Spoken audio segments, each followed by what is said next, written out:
During my husband's funeral, my neighbor broke into my yard, stole my patio set, and posted it on Marketplace with "Widows don't need luxury." When I begged for it back, he said, "Grief makes you weak." But then I found his storage locker and planted something that ended everything. I was still in my black dress when I saw it. My patio furniture. The set my husband and I saved for almost 2 years, listed on Facebook Marketplace like it was some yard sale junk. The same set we drank coffee on every morning. The same set we sat on the night before he collapsed in our kitchen and never woke up. The listing hit me like someone had kicked me in the chest. Widows don't need luxury. First come, first served. Posted by my neighbor Brent, with a picture of my backyard as the backdrop. My backyard, my husband's tools in the corner, my grieving mess all around. People were already commenting, asking for pickup times. My hands were shaking so badly, I accidentally refreshed the page twice before I could even get up from my couch. I was barely a week into being a widow, and my body still felt like lead. Everything was numb except the sharp, nauseating anger that punched through the fog. The funeral had been that morning. That same morning. I still had mascara streaks down my cheeks. There were sympathy cards open on my table. There were half-empty casserole dishes people brought over out of pity because they didn't know what else to do for me. And while I was burying my husband, the man next door had trespassed into my yard, dragged out the furniture, and stolen it. Not even quietly, he had scuffed the deck. I could see the drag marks when I stepped outside. I went straight to his front door. I didn't even put shoes on. I just marched across the grass like a ghost with nothing left to lose. He opened the door chewing something. He didn't look surprised to see me. "Oh," he said casually, leaning against the frame. "You saw the post." I couldn't get words out at first. My throat was tight, like someone was squeezing it shut. "You stole my furniture," I finally said. He shrugged. "You're not using it anymore. You barely even go outside. Grief makes you weak. Better someone else gets something out of it." I stared at him, stunned. I could still smell the lilies from the funeral home on my clothes. My husband's wedding ring was still in my pocket because I hadn't been able to put it anywhere yet. And this man, the one my husband used to help with his busted lawnmower every spring, looked at me like I was nothing. "I want it back," I said. He actually laughed. A sharp, dismissive laugh that made the blood drain from my face. "Nah," he said. "It's already spoken for, should have moved quicker." I remember feeling something collapse inside me, not loudly, just this small, final crumble of whatever dignity grief hadn't already eaten. I went back inside. I cried so hard I thought I might pass out. And the worst part? A tiny part of me believed him, believed that I was too weak, that I was so broken he could take whatever he wanted and nobody would stop him. For 2 days, I didn't do anything. I stayed curled on the couch, drowning in silence. Then, on the third morning, something strange happened. I went into the garage to look for one of my husband's old jacket. I don't even know why. I just needed to feel close to him. But when I opened one of the storage bins, I found something taped under the lid. Something my husband had hidden. Something with Brent's name written on the outside. And what was inside didn't make sense at first, but it led me straight to a storage locker number I had never heard of. A locker my husband never mentioned. A locker Brent didn't know I now had access to.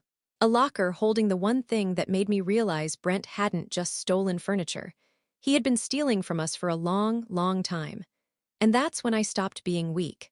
Before everything blew up, before my husband's heart stopped on our kitchen floor, before Brent showed himself for what he really was, we used to think we lived in a normal, quiet neighborhood in Aurora, Colorado.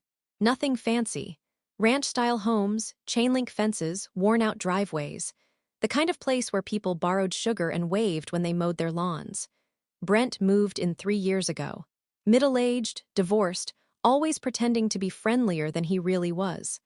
The kind of guy who acted like every conversation was a favor he was granting you. My husband, Mark, didn't like him from the start. He said Brent had a look about him, too curious, too comfortable asking personal questions before even learning someone's last name. But Mark was the kind of man who believed in being decent even to people he didn't trust. So whenever Brent needed a hand, Mark helped, fixing his gutters, jump-starting his truck, lending him tools.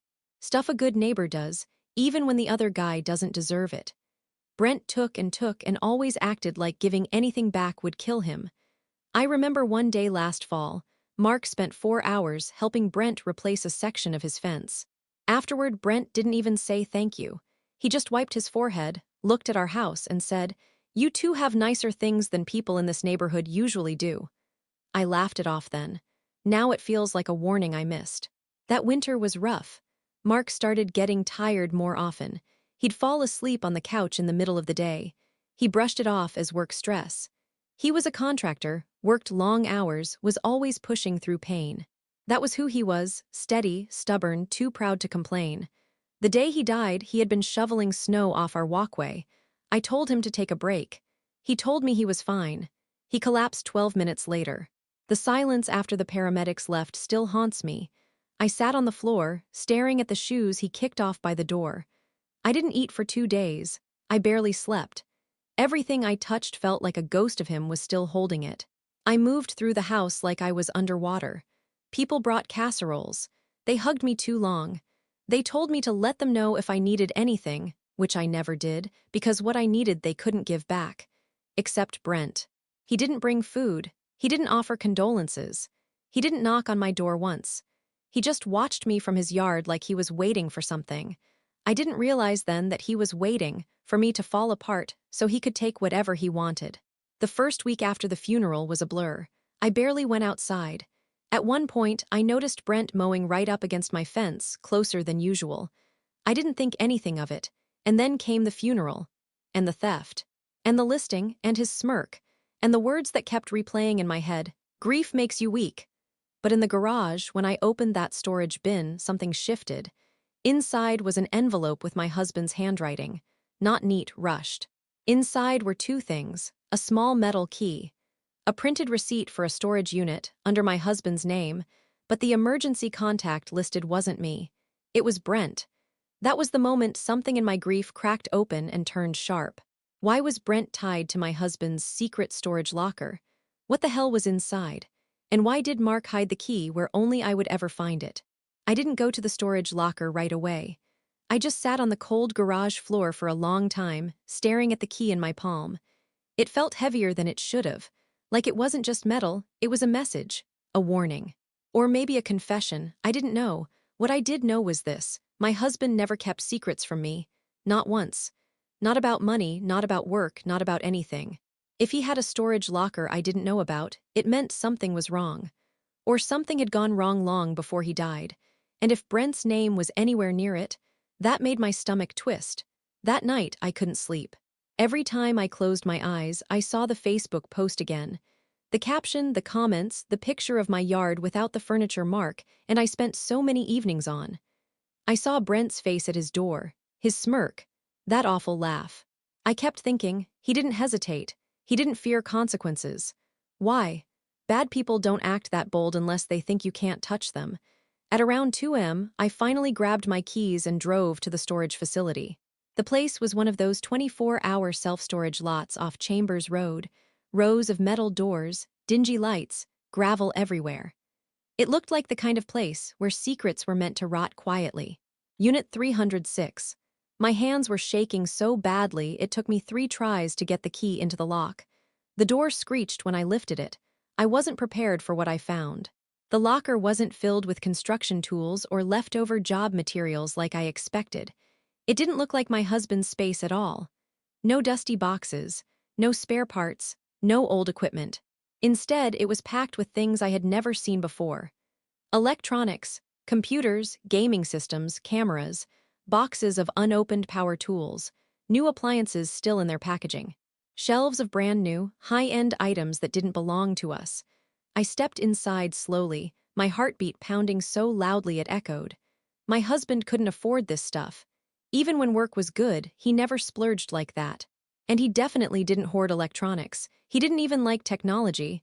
I kept walking deeper, touching boxes as I passed them. Every single one was sealed, labeled, stacked with care. My first thought was, what if Mark had a gambling problem? What if he was buying things he didn't tell me about? What if he was planning something? But my gut pushed back. No, that wasn't him. Then I saw it. In the back corner was a small plastic crate filled with envelopes.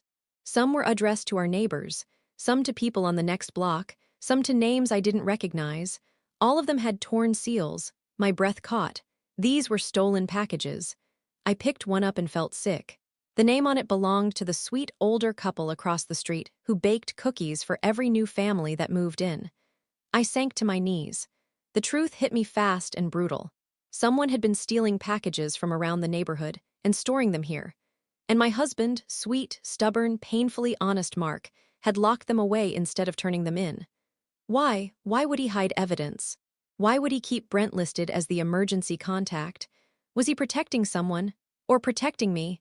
The worst part was the last box I opened. It was filled with dozens of envelopes containing cash, loose bills, no pattern, no notes. Thousands of dollars, not ours.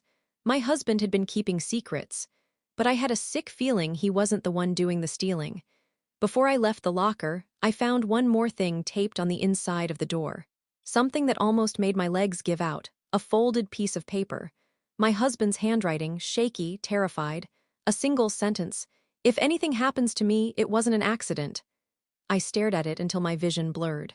And suddenly, Brent's laughter at his door didn't just feel cruel. It felt like a threat. I drove home from the storage facility with my pulse hammering so hard I could barely see straight. I kept replaying that note in my head, my husband's handwriting, shaky and scared, the last thing he ever tried to tell me. If anything happens to me, it wasn't an accident. I didn't want to believe what it implied. I didn't want to picture my husband, my steady, grounded, quietly brave husband being afraid. But the panic in those words was real. The fear in the locker was real. And the boxes, the stolen goods, the cash, they didn't belong to him. They belonged to someone who was using him, someone who lived close enough to watch everything. When I got home, Brent's porch light was still on. He was on his front step, smoking, scrolling on his phone like nothing in the world bothered him. Like he hadn't just gutted me emotionally for sport. He glanced over and smirked like he enjoyed watching me unravel. It hit me then, this man wasn't just cruel. He was confident. And confidence like that only comes when someone thinks they're untouchable. Why would Brent ever feel untouchable? I sat in my car, gripping the wheel, staring at his house. That's when something clicked in my head, something I hadn't thought about in over a month. About 6 weeks before Mark died, he had gotten into an argument with someone in our driveway. I didn't see who it was, I just heard raised voices, angry ones. By the time I walked outside, the person had already left. Mark brushed it off, said it was nothing, said he'd handle it. But I remembered the way he looked, tight jaw, clenched fists, eyes burning with a fear he tried to hide. At the time, I thought it was a work dispute. Now, sitting there staring at Brent's porch, I knew better. I decided to go inside before I did something reckless. But the moment I stepped through my front door, something else hit me, hard. The house was too warm. I'd left the thermostat at 64 before leaving. Grief had made me numb to cold, so I kept the house freezing. But inside, it felt like 75. Stuffy. Wrong. Then I noticed something even worse. There were muddy footprints on my hallway floor. I froze. Every hair on my arms stood up. They weren't mine. They weren't the paramedics. They weren't old. Someone had been in my house while I was gone. My chest tightened as I followed the prints. They went down the hall, into the kitchen, and right up to the door that led to the basement steps. I didn't go down. I didn't breathe. I just stood there, staring at that open basement door, realizing someone had been inside my home, again, and this time they hadn't even bothered to hide it. I called the police. They sent a patrol officer who barely spent 10 minutes looking around. He said there were no signs of forced entry. No sign anything had been taken. Probably just a service worker who came by. I told him I hadn't scheduled anything. He shrugged. He left. Typical. But I noticed something the officer didn't. The back door wasn't locked. I always locked it. Always, ever since Mark died. I walked through the house in a fog, checking every room, every closet, every drawer. Nothing was stolen, but that wasn't comforting, because whoever came inside didn't have to take anything. They were searching. And when I checked my bedroom last, my stomach dropped. The storage locker key I had left on my dresser was gone. Someone had taken it. Someone had followed me. Someone knew I had found the locker. And there was only one person who had a reason to panic about that: Brent. But the real betrayal, the one I never saw coming, was waiting for me the next morning. When I went to check Mark's phone records, desperate to understand the months before he died, I found dozens of calls. Not to me. Not to work, but to Brent. Late at night, early mornings, random hours, and one call in particular, the longest one, was made 20 minutes before Mark collapsed. A call he never told me about. A call that changed everything. When I saw that call, 20 minutes before Mark collapsed, my whole body went cold. I stared at the phone bill so long my eyes burned. I kept whispering, "Why were you talking to him? Why didn't you tell me?" But of course, there was no answer. Just silence and the crushing truth. My husband had been dealing with something alone. Something connected to Brent. Something dangerous enough that he hid a storage locker, wrote a warning, and left me a key. And now the key was gone. By the time the sun rose, something inside me had shifted. Grief was still there, but it had a harder edge now. It wasn't soft, it wasn't collapsing inward, it was sharp, solid, focused. Brent thought grief made me weak. He had no idea grief could also make me merciless. I made coffee I didn't taste, sat at the kitchen table, and started planning. The first thing I did was check the storage facility's online portal. I didn't have login credentials, but the emergency contact number was Brent's. That gave me an idea. I used the forgot password option and typed Brent's email, the one he used on Facebook Marketplace. A reset link popped up. I almost laughed. Brent wasn't just arrogant. He was lazy. When the link hit his inbox, I waited. 10 minutes, 15. Then I triggered it again, and again. I knew he'd eventually get annoyed and reset the password just to clear the notifications. And when he did, it would tell me the exact time he accessed it. A timestamp. A digital footprint. Evidence. But I needed more. I needed to know what he had taken. And I needed to know why Mark was tied to him, so I called in the only favor I had left. My husband's younger brother, Tyler, was a cybersecurity guy. I hadn't talked to him since the funeral. Not because of anything personal, I just couldn't handle anyone seeing me break down anymore. When he answered, I didn't bother pretending to be okay.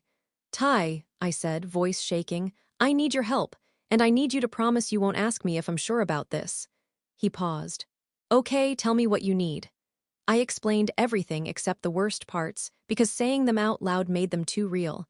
I told him someone had been in my house, that Brent had stolen my furniture, that he was tied to a secret storage locker filled with stolen goods, and that I had reason to believe he might have been harassing or threatening Mark before he died. Tyler went silent for almost a full minute. Then he said, "Send me the phone records, I'll dig." By noon, he called back with something that made my hands go numb. "Brent didn't just call Mark," he said. "He also called Mark's work site, multiple times. And he called the contractor who fired Mark's coworker last month." I frowned. "Why would he?" "Because," Tyler said, voice tightening, "Brent was running a side operation. Package theft, tool theft, appliance theft, reselling under fake names. And someone from Mark's job was buying from him, a lot." My breathing stalled. "Mark found out," Tyler added. "He confronted somebody. And Brent would have seen him as a threat." I didn't speak for a long time. I just sat at the kitchen table gripping my phone so hard my knuckles went white. "So," Tyler said, "what are you planning to do?" I looked out the window at Brent standing in his driveway, leaning against his truck, acting like the king of the block. "I'm going to bury him," I said quietly. "Not literally, but socially, legally, financially. I'm going to take everything from him that he thinks he can take from me." Tyler exhaled. "Whatever you're planning, be careful." But careful wasn't part of the equation anymore. That afternoon, while Brent left to go run errands, I watched him pull out of the driveway. I counted to 30. Then I walked straight across the yard, past the fence, and into the small wooded strip behind his house. Because the night before, while the police were brushing off my concerns, I saw something through Brent's basement window. Something I didn't mention to anyone.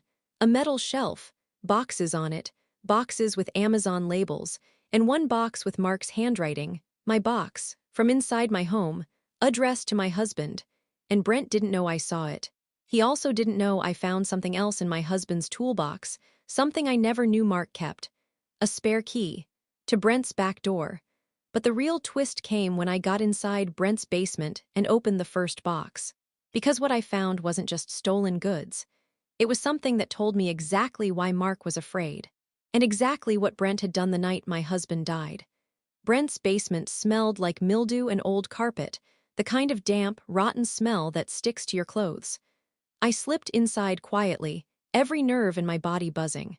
I kept waiting for something to creak, for a dog to bark, for Brent's truck to suddenly pull back into the driveway. But the house was silent. Too silent.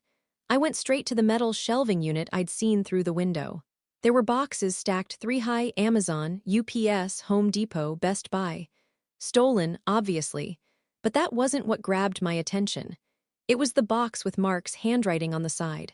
I pulled it down and placed it on the concrete floor. My hands were shaking so badly I tore the tape unevenly.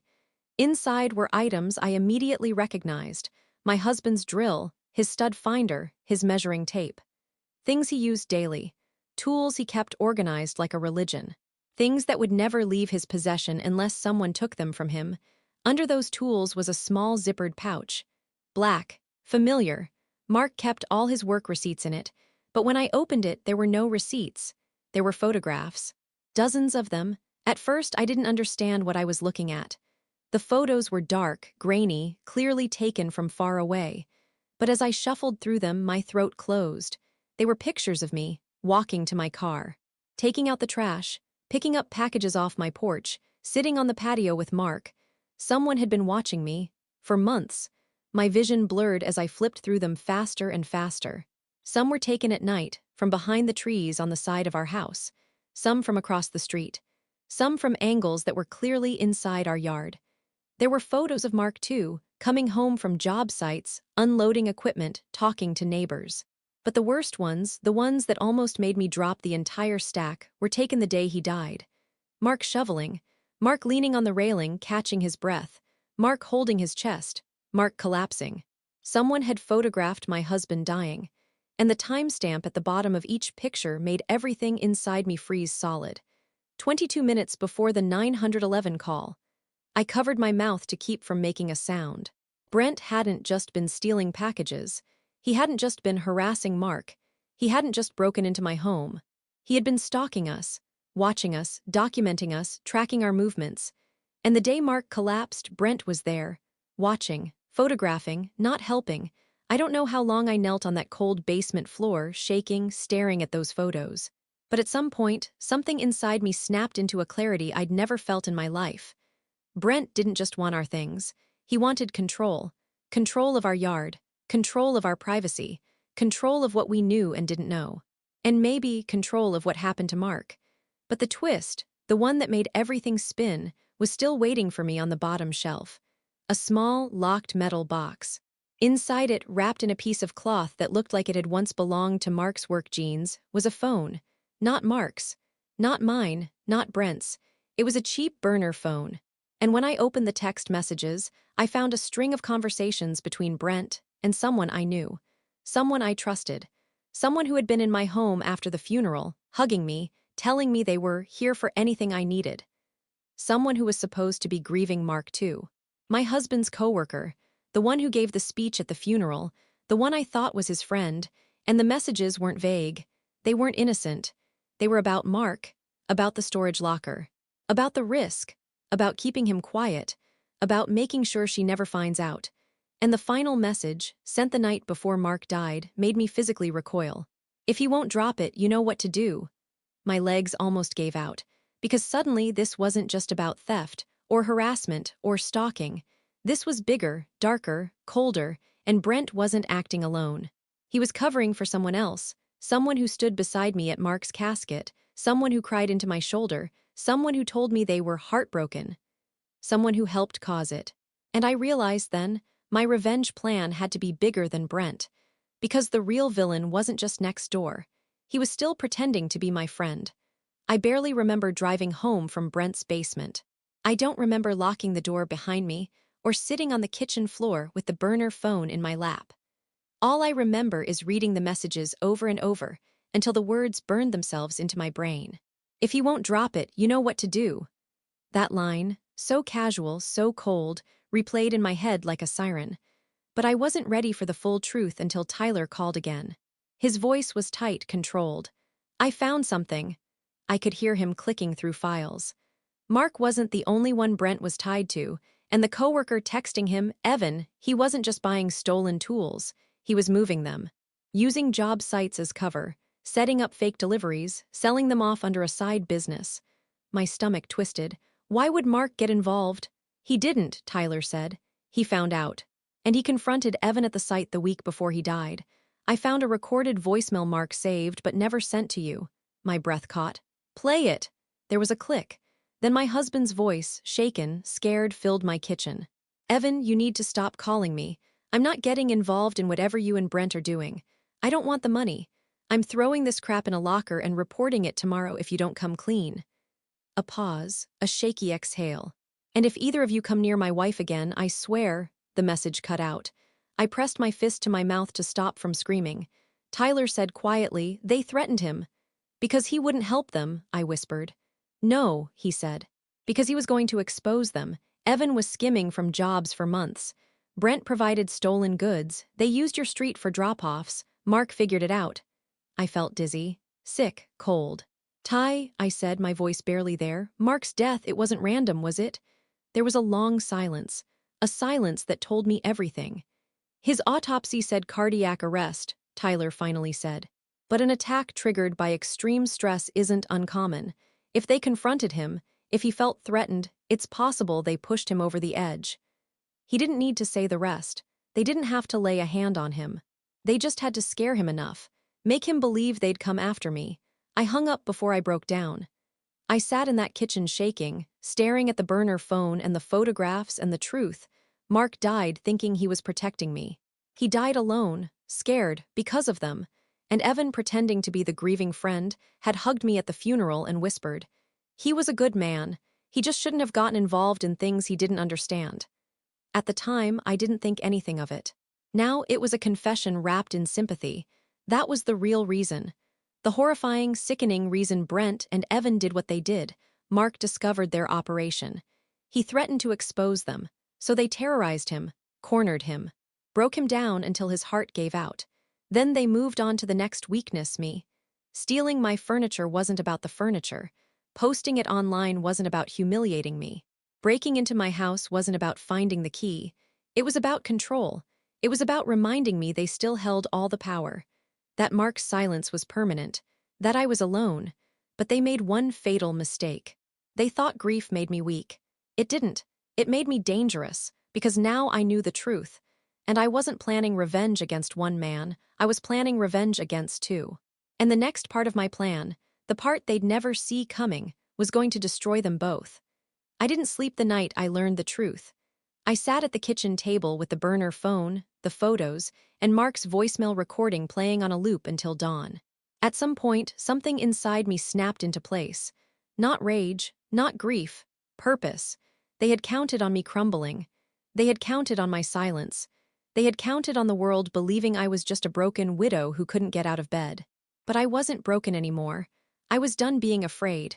Brent and Evan thought they had all the leverage. They thought no one would believe a grieving woman. They thought the stolen goods were hidden, the photos were hidden, the messages were hidden. What they didn't know, what they couldn't have guessed, was that Mark had given me everything I needed to end them. So I began. First, I made copies. Everything. The text logs, the photos, the voicemail, the burner phone data. The close-up photos of the stolen items in Brent's basement. And then I did something I never would have done before all this. I played dumb. I walked over to Brent's house the next morning, hair messy, eyes tired, wrapped in a sweater that made me look smaller. I knocked on his door. He opened it with that smug look he always had around me. "You okay?" he asked like he was playing some cruel joke. "I know you took the key," I said quietly. Can I just have my furniture back? Please, I can't deal with anything else right now." I watched his shoulders relax, saw the smirk settle back on his face. There it was, his weakness, arrogance. He shrugged. "It's gone, already sold." "I figured," I whispered, looking down. He leaned in. "You should stay out of places you don't belong." That told me everything I needed to know. He'd been back to the storage locker. He thought he'd cleared it. He thought the evidence was gone. But he had no idea I'd already taken everything that mattered. That afternoon, I sent an anonymous tip to Aurora PD with photos of the stolen packages, the basement shelves, the timestamps, the boxes with identifiable labels. I included the burner phone screenshots. I attached Mark's voicemail. Then I sent the exact same packet to the regional manager of Mark's old contracting company, the property owner of every site Evan had ever worked on, 2 local news stations, and every neighbor on our block. I didn't sign my name. I didn't need to. By 6 p.m., police cars were outside Brent's house. He tried yelling, tried blaming some crazy widow next door, but the officers weren't listening. Not with the evidence they had. They brought bolt cutters. They searched the basement. They found everything. Every stolen package, every expensive tool, every box marked with names from our street, every photo. Brent was arrested on the spot. But the best part wasn't that. It was Evan. He showed up 30 minutes later, speeding down the street, trying to talk to the officers, sweating through his shirt when he realized the burner phone records were out in the open. He wasn't arrested that night, but he was fired, suspended, investigated, and publicly named in the theft ring. And eventually, charges followed. I watched it all from my porch. Calm, steady, not shaking for the first time in weeks.